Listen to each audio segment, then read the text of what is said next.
Je peux vous poser une question? J'ai 1 million de questions à te poser. À mon tour, j'ai une question. Mais tout cela ne répond pas à ma deuxième question. Alors, je pose la question, monsieur le président, je pose la question, messieurs les jurés, je pose la question à tout le monde. Pourquoi me posez-vous toutes ces questions? Je sais que tu n'aimes pas les questions, l'Indien. Question à tout, André Berkoff. Ça te fatigue pas toujours poser des questions tout le temps? Eh oui, poser des questions, questions à tout. Vous savez, je le dis souvent, méfiez-vous des gens qui ont réponse à tout. Mais les questions à tout, c'est tout à fait autre chose. Questions à tout. Et nous sommes là pour parler des détransitionneurs, des transitionneurs. C'est quand même quelque chose de tout à fait étonnant, de tout à fait fort, et de ce que ça veut dire, les transitionneurs. Vous savez, c'était encore tout ça, l'idéologie trans. C'est quoi l'idéologie trans? Eh bien, il y a encore quelque temps, c'était pas grand-chose, l'idéologie trans. Mais maintenant, c'est devenu complètement là. Et nous avons avec nous Sophie Robert. Bonjour Sophie Robert. Bonjour André, je vous remercie de me recevoir. Ben écoutez, on est ravis de vous recevoir, Sophie Robert. Je rappelle que vous êtes scénariste, réalisatrice et productrice, fondatrice de la chaîne Dragon Bleu TV.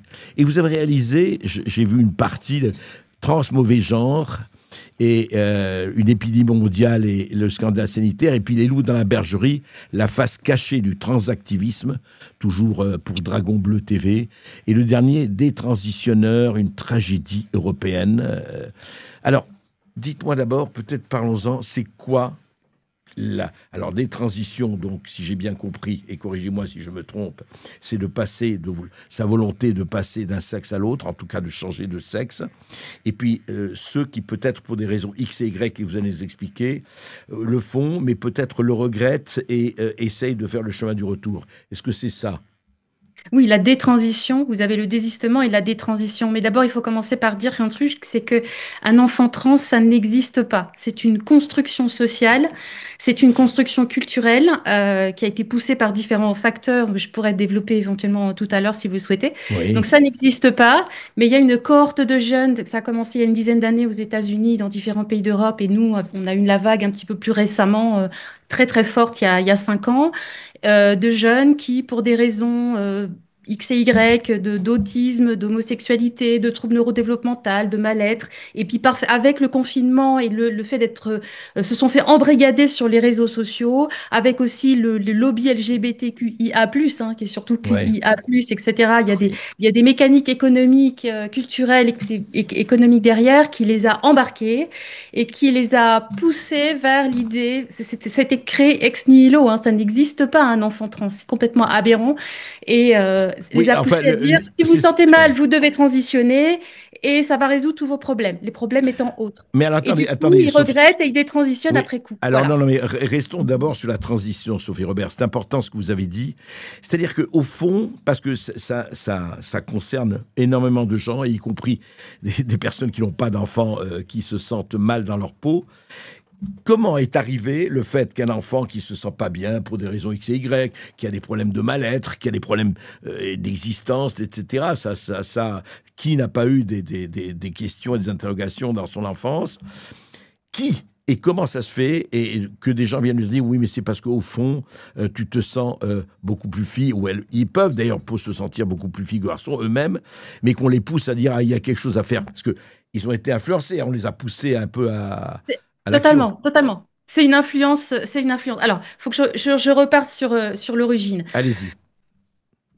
Il faut bien distinguer il y a à l'origine du transsexualisme, on parle de transsexualisme, c'était à peu près un homme sur 10 000 ou sur 40 000 en fonction des statistiques, mais donc c'est extrêmement rare. Vous aviez des hommes, exclusivement des hommes, qui éprouvaient un tel mal-être à investir leur corps sexué qu'ils préféraient prétendre être de l'autre sexe. C'était vraiment considéré, c'est une pathologie mentale qui affectait très peu d'hommes. Voilà. Et à côté de ce transsexualisme old school classique, vous aviez des travestis fétichistes, vous avez des hommes qui sont parfaitement hétérosexuels, tout à fait virils, tout à fait bien dans leur corps d'homme, qui éprouvent, c'est une paraphilie, qui éprouvent un plaisir sexuel érotique. Il Oui, y a une à démarche s'habiller en puissamment érotique, femme, à s'habiller en absolument. stéréotypes sexuels féminins, Tout à c'est-à-dire fait, le maquillage, des seins pigeonnants, tous les tout à fait, accessoires, etc. tout à fait. Mais Ces hommes-là, pardon, juste bien, qui ne pensaient pas du tout à se faire couper quoi que ce soit ou à exactement. faire quoi que ce soit. Voilà. Même si aujourd'hui, avec la dimension cultuelle, Non, quasi religieuse du mouvement, et avec les portes couvrent la science en fait et la médecine, oui. certains vont jusque-là parce qu'il y a vraiment C'est vrai, non, mais beaucoup Sophie le Robert, regrettent, Sophie mais Robert, la parce que plupart ne se font pas opérer, bien voilà. sûr. Non, mais pourquoi je vous dis ça? Parce que c'est très important de montrer. Il y a des gens, même des drag queens et compagnie. Moi, j'ai connu un journaliste sportif très connu, très célèbre, je ne le nommerai pas, qui lui, le soir, adorait s'habiller en femme et aller, mais il était parfaitement normal, il avait femme et enfant, enfin normal. Je veux dire, en tout cas, souvent, ils font des familles, mais bien sûr, ils mènent leur voilà. vie. On estime, c'est Ellen Joyce qui disait aux dernières nouvelles, il y a entre 3 et 5% des hommes qui ont ce plaisir sexuel, érotique de s'habiller en femme. Si c'est une pratique privée entre adultes consentants, moi, j'ai aucun problème avec ça. On est Mais d'accord. il y a et c'est pas du complotisme, c'est normal, ça va voir avec la culture humaine. Des gens qui ont les mêmes affinités se regroupent pour essayer de lobbyiser dans la société et faire valoir des intérêts communs. Donc ça, il y a des travestis fétichistes, autogynéphiles, et jusqu'à encore il y a une dizaine d'années, c'était tout à fait admis par le monde entier que c'était une démarche érotique, qu'il fallait vraiment distinguer de personnes souffrant d'une dysphorie de genre, quelles que soient les origines de ce mal-être. Parce que de toute façon, effectivement, on ne peut pas changer de sexe, c'est impossible. On oublie la biologie, là. Enfin, oui. Pour le dire très très vite, Ouais. vous avez 2 milliardaires travestis fétichistes, donc Martin Rothblatt et Jennifer Pritzker, Oui. il y a plein d'autres personnes qui ont poussé cet agenda, comme des tas d'autres gens poussent des agendas dans d'autres domaines très différents. Ça fait partie, c'est normal, c'est partie de la vie de la société. Il y a 2 personnes milliardaires, qui ont vraiment fait un lobbying intense, extrêmement puissant, parce qu'ils sont richissimes et très influents. Et puis vous avez le phénomène, il y a bien une conjonction de différents phénomènes. Au départ, la communauté homosexuelle n'avait rien à voir avec la communauté transgenre, oui. et même se méfier beaucoup les uns des autres. Et le paradoxe, c'est que les homosexuels eux-mêmes, à l'époque, il faut remonter dans les années 80, vous pouviez avoir des problèmes dans votre carrière si les gens savaient que vous étiez homosexuel, compris aux États-Unis. C'est vrai. Vous pouviez avoir des problèmes d'avancement, ne pas avoir accès à des jobs, etc. Effectivement. Et il y a eu le cas d'un homme trans, qui a donc transitionné dans le cadre du travail, qui s'est fait licencier parce que qu'est-ce que c'est ces trucs, c'est bizarre, etc. Ouais. Il a obtenu gain de cause en justice, il a obtenu réparation. Et du coup, les 2 communautés, à partir de là, se sont mis à adjoindre un petit peu leurs revendications pour dire on sera peut-être plus fort ensemble, parce qu'apparemment, les homosexuels disaient les trans arrivent à faire des trucs que nous, on n'arrive pas à faire, donc on va faire un truc ensemble. Mais ils étaient très minoritaires. Il y a eu la crise du sida, j'essaie de vous expliquer très très vite ce qui s'est passé. Un ravage, des millions de morts. Enfin, je veux dire, on oublie, c'est dans les années 80, ça a été énorme, ça a été terrible. Les gens tombaient comme des mouches. Donc, vous aviez des milliardaires homosexuels et d'autres démocrates progressistes qui ont mis ensemble leurs moyens financiers colossaux, leurs moyens intellectuels, parce que vous aviez aussi des ressources intellectuelles. Au début, les gens n'étaient pas soignés, très, très mal soignés, et ils se sont associés avec l'industrie pharmaceutique pour créer toute une infrastructure d'associations, pour mettre des moyens financiers pour soigner correctement les gens. Ils ont investi des institutions dédiées aux droits humains. Ils ont créé tout un maillage, un réseau d'associations pour sauver les gays qui mouraient, qui tombaient comme des mouches. Et donc, c'était très bien de le faire. Bien sûr. Il y a eu des milliards, mais compris dans le monde entier, je veux dire, qui ont été drainés par ces associations pour sauver les homosexuels. Et ce qui s'est passé, l'épidémie du sida a cessé. Heureusement, c'est terminé. Et donc, logiquement, quand ces associations portaient une cause, que la cause n'existe plus, ces associations devraient disparaître. Mais les gens, ils veulent pas disparaître. C'est des institutions, il y a des cadres, ils ont du fric, ils veulent conserver leur pouvoir sur la société. Donc, ils ont commencé à chercher des causes pour justifier leur existence. Alors, la première cause, ça a été le mariage homosexuel, qui est devenu, il y a plein d'homosexuels qui n'avaient rien à faire du mariage homosexuel. C'est devenu un espèce de truc parce qu'en fait, il y a une conjonction à un moment donné. Bon, on peut considérer effectivement l'égalité des droits, c'est important, mais en fait, il y avait une dimension politique derrière. Il fallait justifier quelque chose d'important. Oui, et surtout justifier l'existence d'une association, etc. Voilà. Et quand ça s'est terminé, il y a eu une panique totale de ce réseau énorme, et c'est là où les trans transsexuels old school qui sont devenus transgenres, on dit, c'est notre tour. Et c'est devenu une cause très, très importante. Et alors, pour justifier ce maillage et ces sommes phénoménales dans les tuyaux, il fallait imaginer une cause qui soit vitale, comme l'était celle du sida. C'est parce que des gens mouraient comme des mouches par milliers qu'on a mis énormément d'argent et on a eu raison de le faire pour les aider à vivre. De là a été créé toute pièce le concept d'enfant transgenre. Ah oui, il fallait une cause mondiale.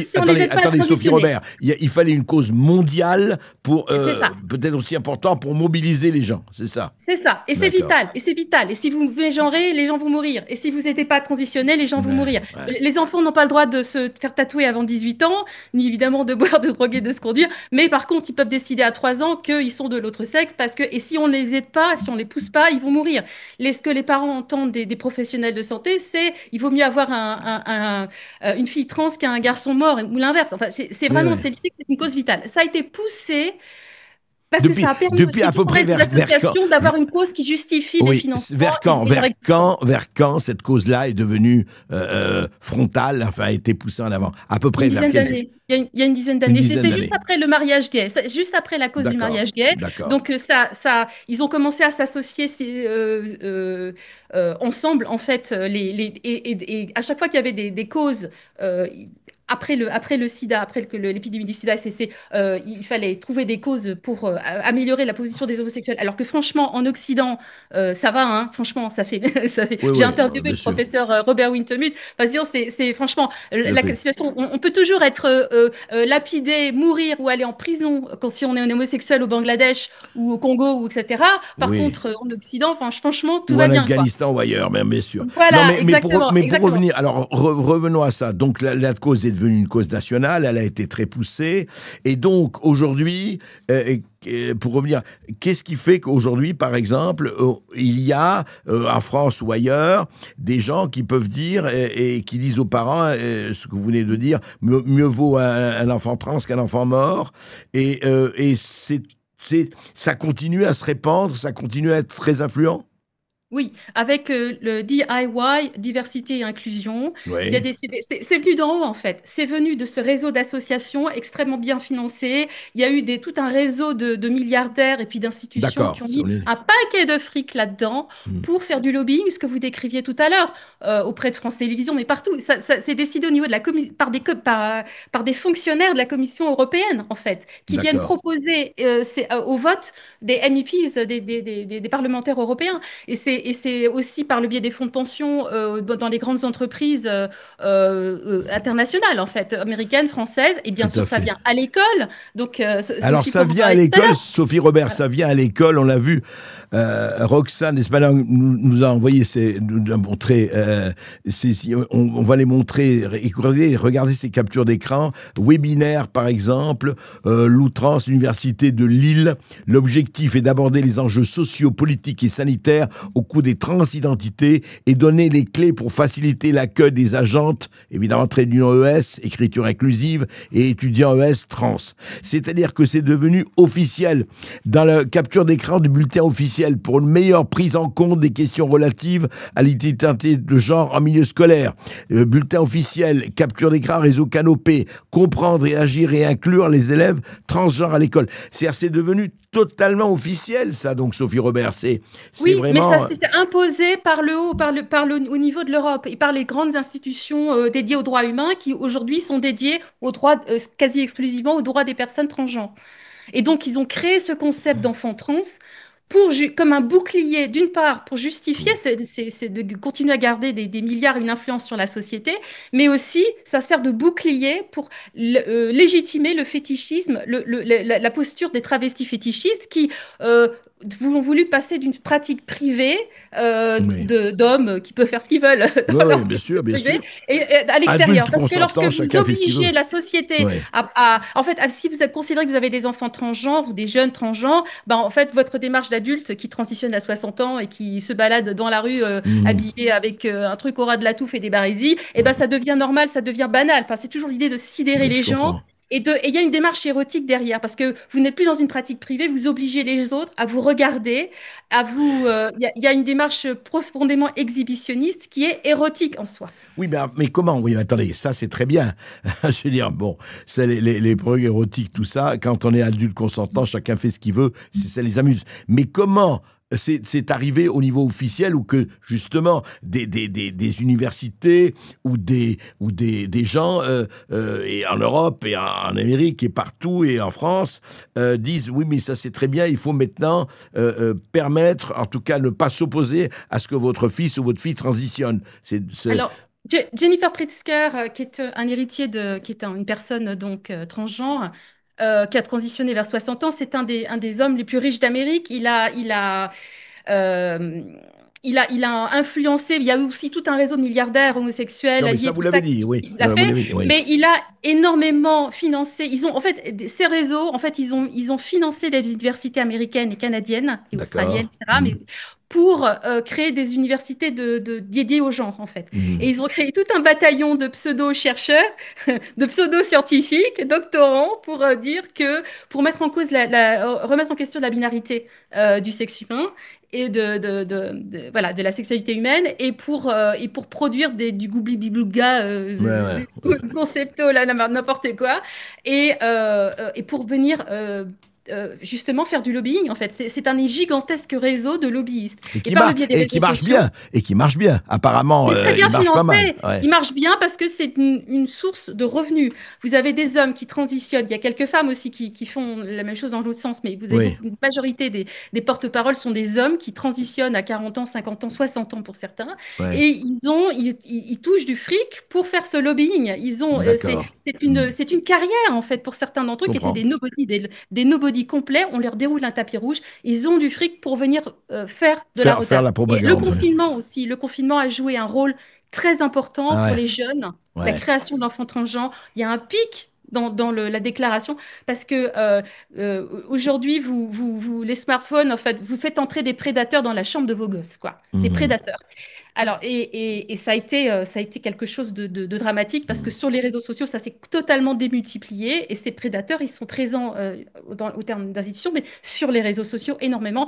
Et bien sûr, aujourd'hui, c'est officialisé, mais ça a démarré énormément sur les réseaux sociaux. Alors justement, on va vous faire entendre quelque chose et je vais accueillir aussi Sophie Audugé, que je salue bien sûr.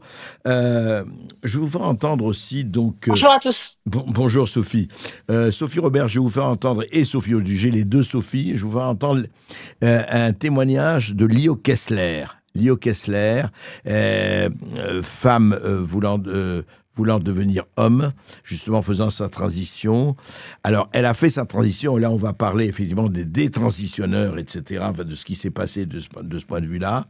Écoutez, Lio Kessler, ça date de janvier 2025. Écoutez. J'ai vu, je sais pas moi, 2-3 fois le chirurgien à tout casser pour des explications, en fait. Je vais faire cette technique, je vais pas faire cette technique. Vous êtes sûr ? Si jamais vous regrettez, moi je vous repose des seins, il n'y a pas de souci. Moi j'ai même pas calculé, quoi. Pour moi j'étais dans quelque chose. Je prenais les informations que j'avais envie et puis le reste c'était blackout, quoi. Et puis je me rappelle très bien qu'avant l'opération, juste avant l'opération, hein, je suis assis sur mon lit là et puis j'ai le médecin là qui m'ouvre le. Donc moi déjà, je supporte pas mes seins. Il m'ouvre comme ça. Il me dit ah ouais, on va pas pouvoir faire cette technique, on va faire cette technique là. Et moi je lui ai dit ah mais je m'en fous de la technique que vous faites. Vous m'enlevez ça, c'est tout. Vous m'enlevez ça. Donc on voit bien qu'en fait je suis dans un état psychologique qui est pas bon, quoi. On voit bien que je suis que c'est pas réfléchi, que c'est émotionnel, que c'est bon bref. Et puis après le réveil ça a été affreux. Affreux. Je me suis réveillé, j'ai fait un jour là-bas. Après, j'ai fait une convalescence à la maison avec les drains. Donc vous avez des poches avec des drains, avec le sang qui coule et tout le chenille. Puis là, franchement, j'ai failli me foutre en bas, quoi. J'ai failli me foutre en bas, j'ai failli me foutre en l'air, en fait, c'est ça. Alors, juste, Sophie Robert... Ça, c'est quand même... Vous avez fait des films là-dessus, là, La vache cachée du transactivisme, encore une fois, avec les loups dans la bergerie, la tragédie européenne. Mais c'est fou parce que ces gens qui vous disent écoutez, je supporte pas mes seins, etc. Donc, bon, après tout, elle ne supporte pas ses seins, c'est son droit. Mais aller jusque-là et voir un peu ce que ça donne, c'est terrifiant. Sophie Robert? Oui, et j'ai interviewé par exemple Daniel Black, qui est c'était un jeune coiffeur tchèque qui avait des problèmes. En fait, il était homosexuel. Il y a beaucoup de gens homosexuels ou bisexuels qui ont des problématiques d'anxiété, de choses comme ça. Il y a des raisons, des problématiques neurodéveloppementales. Les personnes autistes sont extrêmement vulnérables, les personnes Asperger, parce qu'ils éprouvent un décalage social. Il y a tout un tas de choses. Et il y a aussi un lien très très fort. L'homosexualité, c'est très paradoxal parce que c'est vraiment une machine, la transition, c'est une machine à transitionner, à transformer les homosexuels en faux hétérosexuels. Et Daniel Black, justement, il expliquait qu'il a consulté des médecins parce qu'il se sentait pas bien, il avait des idées noires et on lui a dit qu'il était le candidat parfait. Donc il se posait la question, il était le candidat, c'était juste un mec un peu efféminé, c'est tout. Et il était le candidat parfait. Et donc il a fait tout un tas d'opérations, il a fait une vaginoplastie, et puis il s'est rendu compte que ça, évidemment, ça résoudait absolument pas son problème, qu'il était homosexuel, point barre. Et aujourd'hui, il détransitionne, et il est devenu vocal, en fait, et visible par rapport à sa problématique, mais il a tout perdu, quoi. Il a tout perdu, et c'est très compliqué on peut pas, les organes, on peut pas revenir en arrière, bien sûr, c'est ça. Alors, Sophie Eldugé, bonjour Sophie. Bonjour à tous. Je rappelle que vous êtes spécialiste des politiques éducatives. Vous avez écrit récemment avec Maurice Berger l'éducation sexuelle à l'école, les nouvelles orientations de l'éducation nationale en question. Mais ce que montre Sophie Robert, d'ailleurs, dans ses films, etc., et que vous savez, c'est quand même on ne se rend pas compte, effectivement, à quel point, quand même, ça existe, même si ça concerne une minorité de gens, cette histoire de transition, de détransition, et ça provoque quand même des drames tout à fait, on peut dire, terribles. Oui, tout à fait. Alors, c'est vrai qu'on se connaît bien avec Sophie, puisque moi, j'ai pris contact avec l'ensemble des acteurs qui étaient compétents sur ce sujet. Ils sont pas très nombreux en France, hein, et puis pas très nombreux non plus dans le monde. Moi, je me suis intéressée à cette question en 2021, quand Jean-Michel Blanquer a produit sa fameuse circulaire. Oui. Pour accueillir, sans la discuter, la décision de changer de prénom, alors, de changer de genre. Oui, Sophie Dugé, justement, rappelez-nous, parce que peut-être les gens ont oublié ou ne l'ont pas vu, cette circulaire de Jean-Michel Blanquer de 2021 donnait le feu vert à la transition, en fait? Alors, si vous voulez, d'abord, c'était une circulaire. Moi, je vais être tout à fait honnête, hein, à l'époque, je ne connais rien du sujet. Ouais.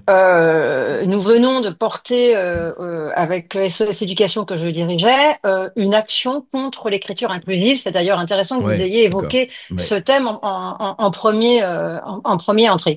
Donc, on mène une action et on parvient à faire que Jean-Michel Blanquer produise une circulaire qui interdit dans le cadre scolaire l'utilisation de l'écriture inclusive, qui en fait s'avère totalement excluante, comme vous le savez, et discriminante. Et quelques semaines après, on voit sortir du chapeau, pour nous, hein, évidemment qu'elle était en préparation depuis plusieurs mois avec des lobbies, des associations qu'on connaît bien, LGBTQA+, etc. Et on voit sortir cette circulaire signée de la main de Jean-Michel Blanquer, ce qui paraît tout à fait même contradictoire avec son action sur la question de l'écriture inclusive. Et moi, je découvre cette circulaire et elle fait plus d'une dizaine de pages, ce qui est invraisemblable. Et là, je me dis, là, il y a un lit. Donc, je lis cette circulaire et je me rends compte qu'il y a des passages entiers qui sont des passages de propagande de l'idéologie du genre et qui laissent à penser que l'enfant serait tout à fait autorisé à s'autodéterminer fille ou garçon en fonction de son ressenti. Même l'enfant, c'est-à-dire, Non, et bien, ça ne concerne... André, ça ne concerne que l'école. Ouais. D'accord? Ça ne concerne que l'école, André. Donc, ça veut dire que c'est à partir de 6 ans. Hein, et c'est-à-dire qu'on vient d'un seul coup, dans une circulaire de l'éducation nationale, on dit aux autres enfants, aux autres parents, aux enseignants, à la direction d'établissement, un enfant qui se détermine d'un autre genre, vous ne pouvez pas questionner son ressenti, vous ne pouvez pas demander un certificat médical, même psychologique, vous ne pouvez rien faire, vous êtes obligé. non pas même de ne rien dire et de ne rien faire, vous êtes obligé de l'accepter, mais pire, vous êtes obligé de l'adopter. C'est-à-dire, vous devez lui dire, d'accord, on t'adopte tel que tu veux qu'on t'adopte. Et c'est là où, si vous voulez, moi, j'ai senti le loup. Parce que on est à peu près, en tous les cas, dans les gens qui nous écoutent ici, à peu près avec un cerveau. Et on sait tous très bien que l'enfant de 6 ans à 18 ans, évidemment qu'il a le droit de se tromper sur lui-même. Évidemment que la petite fille qui se prend pour une princesse, ou le garçon qui se prend un temps pour une princesse, ou qui un temps va aller mettre du rouge à lèvres, ou emprunter les talons de sa maman, il n'en reste pas moins un garçon, si vous voulez. Sauf que là, l'école, elle fait un acte absolument inacceptable, qui est un acte idéologique, c'est-à-dire qu'elle dit, on acte qu'ici, c'est le ressenti qui prévaut sur la science. Et à partir de ce moment-là, moi, j'ai commencé à me documenter et donc j'ai étudié pendant plusieurs mois tout ce qui avait été produit et tous les lanceurs d'alerte dans le monde entier, dont Sophie fait partie en France, mais avant elle, il y en avait, ceux d'ailleurs qu'elle interviewe et dont elle rencontre dans ses films, qui ont perdu leur poste de médecin, qui ont été sanctionnés comme un Zucker au Canada, ou tous ces gens qui ont contribué au Transtrel en Suède, c'est-à-dire ces gens qui ont alerté en disant mais attention, on a des enfants qu'on a fait transitionner, on n'a pas de données statistiques, on n'a pas d'antériorité sur leur état psychologique, on ne sait pas s'ils ont été victimes de violences ou d'abus sexuels, etc., etc. Et quand on a commencé à poser des statistiques sur ces enfants qu'on avait fait transitionner, c'est-à-dire auxquels on avait administré des bloqueurs de puberté, auxquels on avait procédé à des mutilations d'organes sexuels, eh bien, on s'est rendu compte qu'on avait plus de entre 75 et 90% d'enfants qui soit avaient été victimes de violences sexuelles quand ils étaient enfants, soit qui avaient eu des traumatismes très importants dans leur vie d'enfants, soit ils avaient été évidemment battus, soit ils avaient vécu des morts importantes dans leur environnement très proche, je veux dire dans leur figure d'attachement, soit ils avaient, et là on découvre là aussi ce que disait Sophie Robert, puisque c'est son autre spécialité, elle ne l'a pas dit, mais c'est son autre spécialité, on découvre qu'il y a une prégnance majeure sur l'autisme. Pourquoi? Parce que la caractéristique des enfants autistes, c'est une difficulté majeure psycho-affective à sortir de l'enfance au moment de la puberté. Et donc là, on se rend compte que des milliers d'enfants ont été soumis à des bloqueurs de puberté, alors que ça atteint le cerveau et que ça présente des maladies, des risques de maladies importants de différentes natures, évidemment, risque de cancer accru, ostéoporose, enfin, je vous passe les détails, il y en a une liste importante. Et si vous voulez, on se rend compte, notamment avec l'exemple qui va là faire vraiment un pavé dans la mare, c'est-à-dire avec l'affaire de la Tavistock Clinic en Angleterre, on a des cohortes entières d'enfants avec plus de 50% ou 60% qui relèveraient du spectre autistique, ce ne sont pas tous des autistes évidemment caractéristiques, mais qui ont été pris en charge par cette clinique, mis sous bloqueur de puberté, avec des conséquences irréversibles dans leur vie d'adulte. À quels âges ça, Sophie? Ça commence à 6, 7 ans, 8 ans, 9 ans. De toute façon, les bloqueurs de puberté. Mais c'est Sophie Robert, c'est terrifiant en tout cas. Le tableau que vous faites, c'est absolument terrifiant. C'est-à-dire, moi je sais pas, pour moi c'est criminel quoi. Il y a un côté totalement criminel dans cette action et qui est presque un crime j'allais dire un crime de masse, j'allais pas dire un crime contre l'humanité, mais enfin un crime de masse. Oui, Sophie Robert. Oui, il y a une femme médecin aux États-Unis qui s'appelle Diane Ehrenschaft, qui est complètement folle dingue. Vous avez des docteurs Mengele qui en sont fait un business là-dessus, et elle explique dans une vidéo que on peut déterminer dès l'âge de 2 ans des enfants qui ne parlent pas, ils peuvent exprimer en fait par leur langage corporel le fait qu'ils sont trans et qu'il faut les orienter très précocement vers les transitions. Et elle cite le cas d'une petite fille avec qui on a mis des barrettes dans les cheveux et qui s'arrachait les barrettes dans les cheveux, qui ne supportait pas d'avoir des barrettes dans les cheveux. Elle est quasiment en transe devant son public quand elle explique des trucs pareils. Moi, j'ai jamais pu mettre quoi que ce soit sur les cheveux de ma vie. Et je peux vous dire que c'est une fille. Non, mais attendez, Sophie Robert. C'est monstrueux, quoi. C'est monstrueux. Oui, mais c'est une folie, ça. Enfin, je veux dire. C'est une folie. Bon, ben, alors, attendez, je comprends. Il n'y a rien qui va sur le plan médical, des protocoles médicaux, de la raison, de la science. tout fonctionne à l'envers. On est dans le temple du wokisme. Tout est complètement à l'envers, à rebours de tous les garde-fous. Ces protocoles c'est complètement expérimentaux. Ils sont hors autorisation de mise sur le marché. Ils stérilisent à tour de bras des gamins qui sont autistes ou anxieux ou différents trucs. Et aussi beaucoup de homosexuels. Beaucoup sont homosexuels ou bisexuels, en fait. Oui, non, mais là, on parle des gosses. Là, on parle des gosses, on parle pas des adultes. Moi, oui, mais ils peuvent, bien sûr, mais on parle d'adolescents qui commencent à découvrir que il y a tout un faisceau.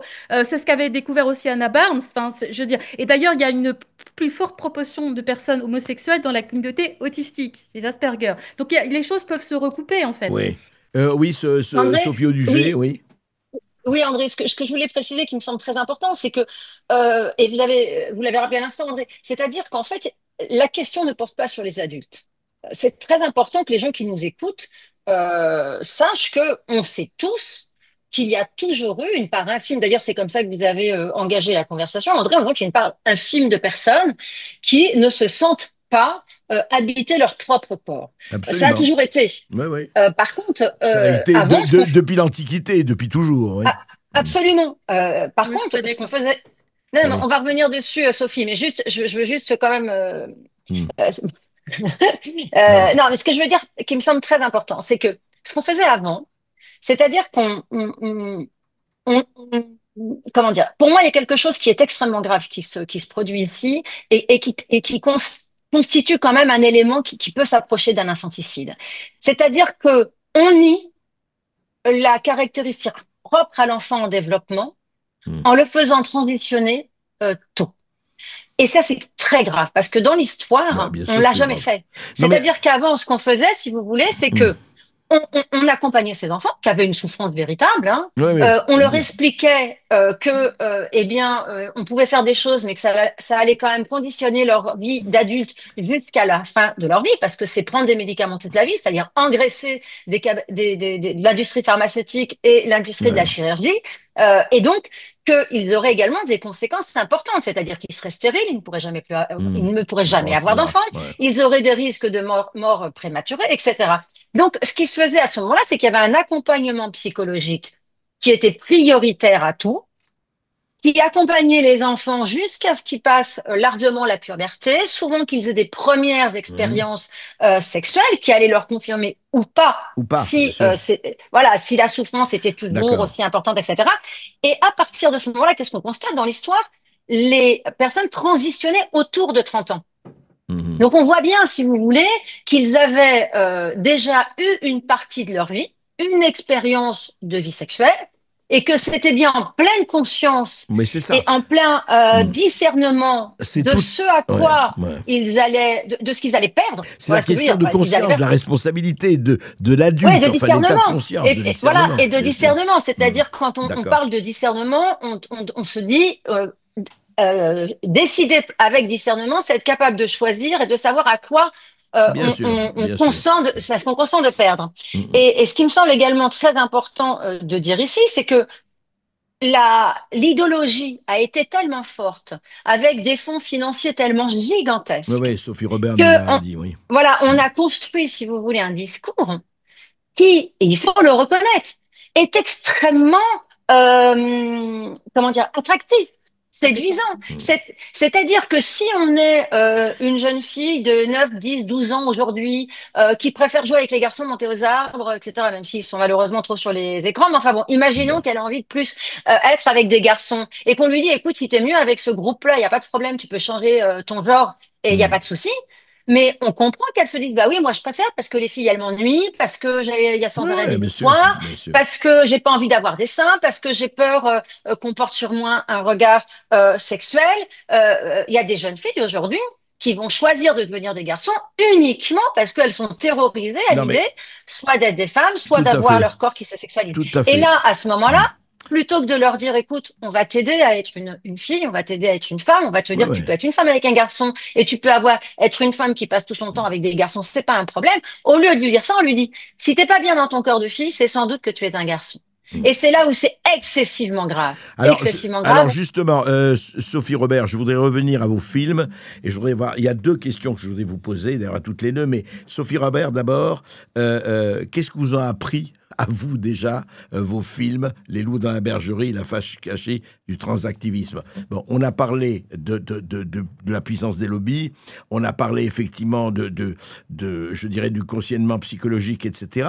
Mais moi, ce qui me frappe, puisque vous avez enquêté là-dessus, etc., comment il se fait qu'il n'y a pas eu pratiquement d'opposition, je dirais d'opposition publique en tout cas, de la part d'un certain nombre de gens qui ne sont pas tombés dans cette espèce de doxa, enfin il y a des gens qui n'ont pas été payés, il y a quand même des gens qui ne sont pas corrompus, et comment ça se fait que l'opposition n'a pas été plus forte jusqu'à empêcher de permettre n'importe quoi pour des enfants de 6 ans, 7 ans, 8 ans, 9 ans, 10 ans, quoi. Moi c'est ça qui me fascine, c'est que cette chose ont lieu, ont pu avoir lieu, ont encore lieu et auront encore lieu, avec une opposition extrêmement forte, quand elle ne se traduit pas par une circulaire comme celle de Blanquer et compagnie. Sophie Robert. Alors, en fait, parce que c'est la lâcheté et le suivisme qui dirigent le monde, malheureusement, mais il y a eu beaucoup d'opposition. Il y a eu beaucoup d'opposition et ça a commencé dans les milieux lesbiens, en fait. Originellement, ce sont des femmes lesbiennes et donc qui étaient majoritairement de gauche qui ont commencé à dire attendez, on a plein de mecs en barésie, en mini-jupe, super zarbi qui viennent envahir nos espaces. Qu'est-ce que c'est que ce bordel, quoi? Ouais. Et il y en a même eu chez les Verts. Aujourd'hui, c'est une catastrophe mondiale, les Verts politiques. Mais les gens assignaient des lanceurs d'alerte. Les premiers ont été aussi dans différents partis écologistes, puis à gauche dans différents endroits, des féministes, des journalistes. Donc c'est ces gens-là qui ont commencé à porter. C'est comme ça que moi j'ai pris connaissance aussi du sujet, indépendamment du fait de constater de l'influence du transactivisme dans les milieux autistiques. Mais au-delà, c'est par les féministes. Et ce qui s'est passé, tous les gens ils ont perdu leur poste, se sont fait silencier, se sont fait déplatformer. Ça a été un rouleau compresseur phénoménal. Des journalistes qui se sont retrouvés à devoir vivre au Mexique ou je sais pas où. Ah oui, vous voulez dire, attendez, des gens ont perdu leur job. Moi, j'ai payé très cher. Vous voulez dire que des gens étaient complètement mis hors société, désocialisés, etc. à cause de ça? La logique, absolument. La logique transgenriste, elle est arrivée avec ce discours vous êtes des bigots, vous êtes d'extrême droite. Vous êtes pas d'accord, vous êtes contre, vous êtes d'extrême droite. Vous êtes complètement d'extrême droite, donc vous devez vous taire, vous êtes des nazis, taisez-vous, vos gueules. D'ailleurs, maintenant, je suis quasiment nazi sur ma page Wikipédia et on peut rien changer sur ces trucs-là. C'est un rouleau compresseur. Heureusement, il va y avoir bientôt Grokipédia avec Elon Musk. Ça va changer un peu. Ça serait bien. Je kiffe Elon Musk. Et alors, pour vous dire, donc, ces gens-là ont été licenciés et silenciés. C'est une catastrophe au niveau des milieux lesbiens.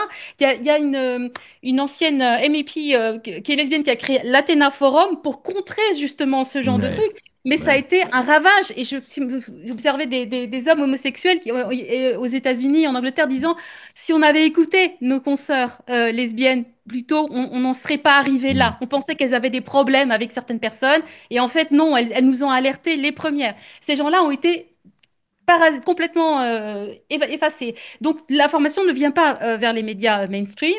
Et quand vous avez la possibilité il a fallu attendre que des personnes chrétiennes, catho, républicaines, voire très, très, très à droite, s'expriment sur le sujet.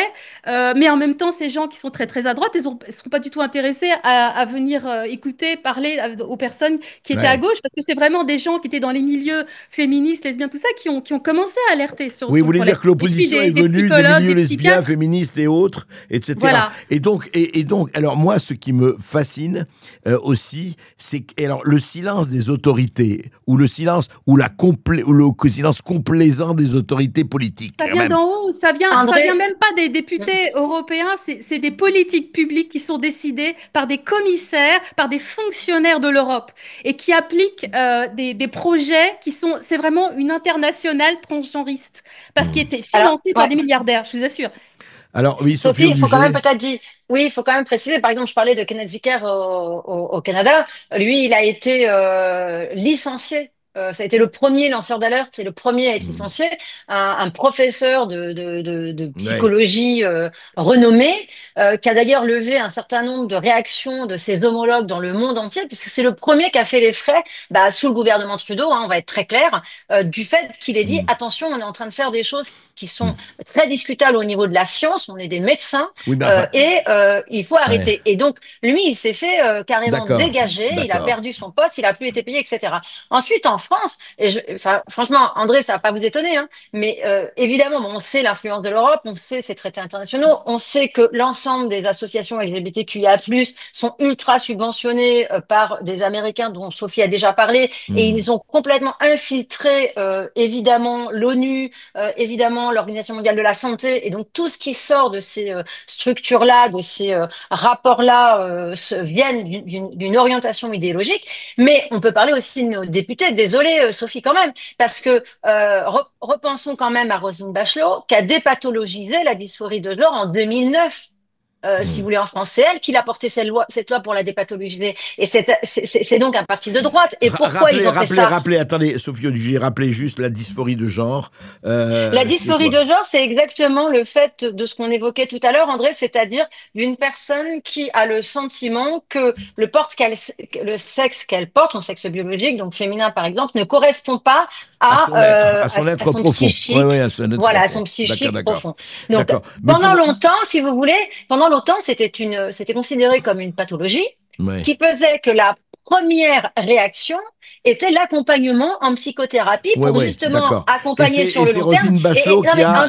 André, j'insiste parce que c'est comme je vous l'ai expliqué tout à l'heure, c'est à partir de là que tout dérape. C'est-à-dire quand vous faites passer, quand vous dites il n'y a pas de psychologie, vous pouvez pas accompagner la personne à essayer d'aller comprendre quelle est l'origine profonde de sa souffrance. On est d'accord, et là, Sophie. Vous rentrez dans des protocoles de médicaments ou de mutilation. Ou de tout ça. Exactement. Donc, si vous voulez, la première, c'est quand même là, c'est en 2009. Et André, vous connaissez ça par cœur, vous le dénoncez assez régulièrement depuis de nombreuses années. C'est-à-dire que tout ça, ça a encore été des arrangements entre amis. C'est-à-dire que je te passe ta loi de dépathologisation de la dysphorie de genre, et puis moi, tu me passes ma loi bidule. Sauf que derrière, ils n'ont pas pensé une seconde qu'il y avait un mouvement de fond qui visait clairement à faire en sorte que l'identité de genre devienne quelque chose qui relève d'une autodétermination de chaque personne dès qu'elle naît. C'est-à-dire que dès 3 ans aujourd'hui, il faut savoir qu'actuellement, à l'Union européenne, ils sont en train de demander que dans les maternelles, on propose à l'enfant de choisir son pronom. Si vous voulez, c'est quelque chose qui est actuellement en cours, en train d'être proposé. Donc, c'est pas neuf, si vous voulez. Mais vous savez ce que vous nous faites comme... Mais c'est terrifiant, André, je veux dire, comme tableau, ce que vous nous dites. André, la loi qui vient de proposer LFI, moi, vous pouvez reprendre le rapport que j'ai publié fin 2021, je l'annonçais. Je disais, il y aura bientôt des lois qui demanderont d'enlever le sexe sur les pièces d'identité. Est-ce que je peux dire un mot là-dessus? Oui, allez-y, Sophie Robert. L'objectif, en fait, derrière cette loi, c'est aussi la prise de pouvoir par la sidération. C'est un mouvement, en fait, donc, ce que Sophie le disait, ça a commencé par dépathologiser la transition, la dysphorie de genre, mais en même temps, tout en disant que c'est quand même une maladie, les gens vont mourir si on les transitionne pas, donc c'est pas... Pile, je gagne, face tu perds. Mais de l'autre côté, c'est basé sur le concept, l'idée que le sexe biologique il existerait une identité de genre complètement indépendante du sexe biologique et qui serait totalement déconnectée du sexe biologique. C'est complètement religieux. C'est un concept religieux qui ne repose sur rien, qui est complètement délirant. Et aujourd'hui, il y a des jeunes qui se prennent pour des chiens ou des chats. Parce que le wokisme, je veux dire, ça s'arrêtera jamais. Le but du jeu, c'est de délirer et d'aller jusqu'au plus loin dans la prise de pouvoir par la dissociation, parce qu'on est tous câblés. Les bébés sont câblés pour reconnaître un homme et une femme. Et en plus, on peut tout à fait reconnaître une femme masculine d'un homme féminin. C'est XY, ça va. Ils ne s'arrêteront jamais. Vous avez en Australie, qui est ultra woke, vous avez des élèves qui se prennent pour des chats et qui miaulent en classe, et d'autres élèves qui disent n'importe quoi, et c'est complètement n'importe quoi, et qui se sont fait rabrouer par leur professeur. Parce qu'il ne fallait pas critiquer l'identité de genre, chat ou chien d'un élève qui se prend pour un chat ou un chien. Ça ne s'arrêtera jamais. C'est du délire. L'objectif, c'est la prise de pouvoir. Donc, comme vous dites, quand ils sont là-dessus, ils évitent de parler de la France et de proposer quoi que ce soit de positif pour résoudre les problèmes des Français, puisqu'on n'a pas de problème, en fait. Mais c'est surtout, ils sidèrent. Et quand on vous fait croire, on arrive à faire croire à des choses complètement délirantes, vous pouvez vous faire n'importe quoi aux gens. Mais ce qui est étonnant dans cette histoire, quand même, je vais vous dire, il y a quand même une base, c'est, comme vous dites, on fait disparaître la biologie, il n'y a plus de biologie. Attendez, je crois un homme et une femme, il y a quand même, on le sait, XX et XY, la biologie, ça existe. Et au fond, si je vous suis tous les deux, au fond, c'est quoi? C'est l'ingénierie sociale. On va changer les paradigmes, on va changer les trucs. Homme-femme, ça n'existe plus. On peut être ce qu'on veut. Et effectivement, on peut être seul pleureur, ce que je disais, chat ou chien. Et vous savez qu'en Amérique, il y a eu ça. C'est une histoire authentique, j'ai pas cru au départ. Vous savez que c'est une mère en Amérique, je crois que c'était en Tennessee ou je ne sais pas où. Son fils prenait pour un chat. Et il tombe malade. Et elle l'emmène chez le vétérinaire. Et le vétérinaire lui dit, mais madame, excusez-moi, moi je coupe plus des animaux. Mais comment? Mais mon fils est un chat, il faut que vous le soigniez. Et elle a fait un procès au vétérinaire. Alors, elle l'a perdu. Mais il y a un moment donné, quand même, bon, voilà quoi. Non, mais pour revenir à ça, au fond, est-ce que tout ça n'est pas aussi politique? Je vous pose la question. Alors, André, moi, je voulais juste revenir sur quelque chose qu'on disait tout à l'heure par rapport justement aux politiques. C'est-à-dire que à la fois, on dépathologise en 2009 la dysphorie de genre, mais en même temps, comme le disait Sophie, ça reste une maladie parce que c'est pris en charge par l'argent public, par la sécurité sociale sur l'intégralité du processus. C'est-à-dire que, si vous voulez, vous refaire un visage... 125 000 euros l'opération transition. Oui, mais ça peut être gigantesque, ça peut être bien plus. Entièrement remboursé par la sécurité sociale, bien sûr, rappelle, mais ça peut être bien plus. C'est-à-dire que si vous êtes une femme qui a eu un cancer, vous allez avoir du mal à faire financer, de vous refaire faire une poitrine, alors que si vous êtes en transition, ça sera pris en charge en intégralité. Il faut quand même voir le truc. Et alors qu'on vous a dit, on n'est pas malade. Donc, si vous voulez, à un moment, on est dans quelque chose qui est complètement tout à la fois schizophrénique et où on est dans quelque chose où, comme le disait Sophie, on est dans une sidération. Et pourquoi on vous sidère? C'est-à-dire que il y a également une action et un bénéfice. Enfin, bénéfice, c'est horrible ce terme, mais bon, en l'occurrence, eux, c'est ce qu'ils cherchent, politique, c'est-à-dire que vous êtes dans la déconstruction de vos racines. C'est-à-dire quand vous êtes perdu, vous ne savez plus qui vous êtes, vous ne savez plus d'où vous venez. Évidemment, c'est facile de diriger par la peur. Et c'est ça l'objectif. Bien sûr. Le management par la peur. Il y a une notion de contrôle. C'est-à-dire que Sophie parle de pouvoir. C'est évidemment une prise de pouvoir, mais la prise de pouvoir, elle a un objectif. C'est de vous contrôler. C'est-à-dire de contrôler à la fois les esprits et à la fois de contrôler... je veux dire, à partir du moment où vous prétendez... Et c'est pour ça que quand Sophie parle de religion, c'est intéressant parce que évidemment qu'on n'est pas dans le sens de religieux comme de foi, mais il y a quand même quelque chose qui touche au phénomène de la religion et de l'anthropologie. C'est à partir du moment où on vous dit, vous avez le pouvoir de choisir qui naît, qui meurt, si vous êtes femme, si vous êtes homme. Voilà. Et ça, avec quoi on fait? Avec de l'industrie pharmaceutique quand même, je le précise, que c'est quand même quelque chose qui est quand même lié à un énorme paquet d'argent, on va être clair, d'industrie pharmaceutique. On l'a vu dans le Covid, chère Sophie. Ah oui, non, mais attendez, Sophie a étudié ça, elle peut en parler mieux que moi, mais les enjeux financiers, et ça sera, je crois, ton prochain film d'ailleurs, les enjeux financiers sont juste, mais énormes. Alors, Sophie Robert, je voudrais revenir à ça et à vos films, etc. Oui, on parlait des enjeux financiers, des enjeux politiques. Effectivement, parce que le fond du problème, c'est que, au fond, ce n'est pas une question de religion, c'est une question de secte, évidemment. Il y a la secte, et voilà, et ça se joue comme une secte. Deuxièmement, effectivement, ce que disait Sophie Audugé, c'est tout le problème du management par la peur, de la prise de pouvoir, et surtout de gouverner par le chaos, parce que c'est comme ça que ça peut marcher.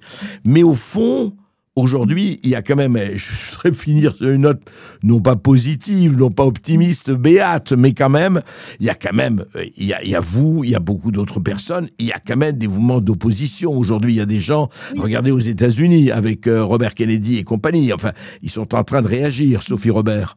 Oui, alors il y a plusieurs phénomènes et puis grâce à un peu la libéralisation entre guillemets de Twitter, parce que il y a eu des rapports de force mais phénoménaux. Vous avez heureusement J.K. Rowling qui a porté sa voix, mais il y avait un énorme problème de censure. Donc et puis il y a des chercheurs, il y a des psychologues, des psychiatres formidables qui se regroupent et qui font un travail de fond pour justement débunker tout ça. Avec des études, je voulais quand même le dire, il y a des études qui sortent là récemment et dans différents pays d'Europe où on sait aujourd'hui à l'horizon de 5 ans, vous avez 50%, je dis à peu près à la louche, hein, mais j'ai mis les liens sur ma chaîne YouTube, 50% des jeunes des trans qui se disaient trans avant, qui détransitionnent. D'accord? Bon, ça veut dire qu'ils vont subir toute leur vie des effets qui ne seront pas réversibles. Bien sûr. Une partie sera réversible, d'autre part. Et le pic de détransition, c'est à 7-8 ans. Et il y a une étude qui est sortie aussi récemment. Ce n'est pas vraiment une étude, mais c'est des statistiques qui sont faites à partir d'interviews d'étudiants sur des grands collèges, les campus américains, là où tout ce bordel a démarré.